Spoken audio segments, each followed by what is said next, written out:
चनपटिया विधानसभा seat की आज चर्चा करेंगे। देखिए, चनपटिया जो है वो हॉट सीट बना हुआ है। इसके हॉट सीट बनने के पीछे की बड़ी वजह यह है कि यहाँ से भारतीय जनता पार्टी लगातार 6 बार चुनाव जीत चुकी है। तो अब इस चीज को देखिए कि परिसीमन के बाद से जब चनपटिया बना उसके बाद से 6 बार बीजेपी यहाँ से चुनाव जीती है। और यहाँ से अब की बार जो चुनावी मैदान में है उमाकांत सिंह, वो भी बहुत ही कद्दावर चेहरा है भारतीय जनता पार्टी के। अभिषेक रंजन जो है वो कांग्रेस से अब की बार चुनावी मैदान में है। और इस पूरे चुनाव को त्रिकोणीय बना रहे जन स्वराज पार्टी से त्रिपुरारी कुमार तिवारी जो हैं, जिनको हम मनीष कश्यप के नाम से भी जानते हैं, वो भी यहाँ से अपनी दावेदारी पेश कर रहे हैं। पिछली बार वो निर्दलीय लड़े थे यहाँ से, और निर्दलीय भी उन्होंने 9000 तक का वोट अपने पाले में किया था। शायद यही देखते हुए जन स्वराज वो ज्वाइन किए और उसके बाद उस पार्टी के सिंबल पर अब की बार मनीष कश्यप अपनी राजनीतिक आजमाइश कर रहे हैं। और इस चीज़ को देखिए कि जातीय समीकरण इस सीट पर ब्राह्मण और यादव वोटरों का दबदबा माना जाता है। यानी कि यादव और ब्राह्मण वोट जो है वो यहाँ पर एक निर्णायक तौर पर हमेशा से माने जाते रहे हैं। मनीष कश्यप खुद ब्राह्मण समुदाय से आते हैं। फिर उसके बाद यादव वोटर्स जो हैं वो अमूमन कहाँ वोट करते हैं आप सब जानते हैं, वो आरजेडी के पाले में जाता है। और इस चीज़ को देखिए कि मुस्लिम वोटरों की भी अच्छी संख्या है यहाँ पर। इसी के साथ भूमिहार और कोयरी भी निर्णायक भूमिका में है।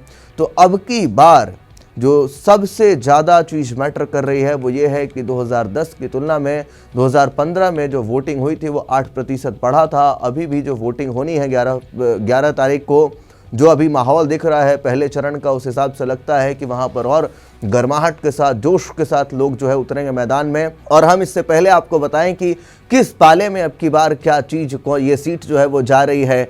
क्या ये कहीं ना कहीं बीजेपी के पक्ष में जाता हुआ नज़र आएगा, या फिर मुस्लिम यादव जो यहाँ पर निर्णायक हैं, क्योंकि इनकी आबादी बहुल है, तो फिर ऐसे में आरजेडी जो है वो यहाँ से बाजी मार लेगी। ऐसा इसलिए भी हम कह रहे हैं क्योंकि मनीष कश्यप जो है वो एक बड़ी संख्या में वोट को काट सकते हैं। और ख़ास तौर पर प्रशांत किशोर का जब नाम आता है तो कहते हैं कि प्रशांत किशोर को जो अगड़े लोग हैं, यानी कि जो अपर क्लासेस हैं, वो ज़्यादा समझ रही है, वो ज़्यादा उनके ओर झुकाव रख रही है।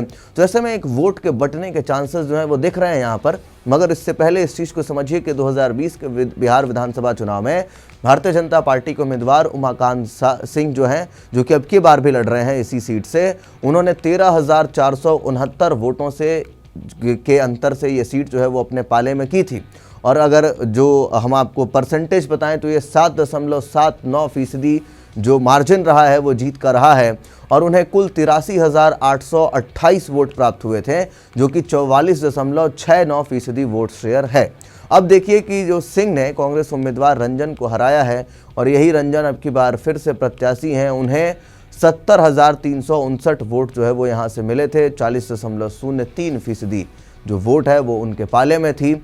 अब निर्दलीय उम्मीदवार त्रिपुरारी कुमार तिवारी उर्फ मनीष कश्यप जो तीसरे स्थान पर रहे, उन्हें 9,239 वोट प्राप्त हुए थे। यानी कि जो उनका वोट परसेंटेज था वो 5.26% था, 5.26% था।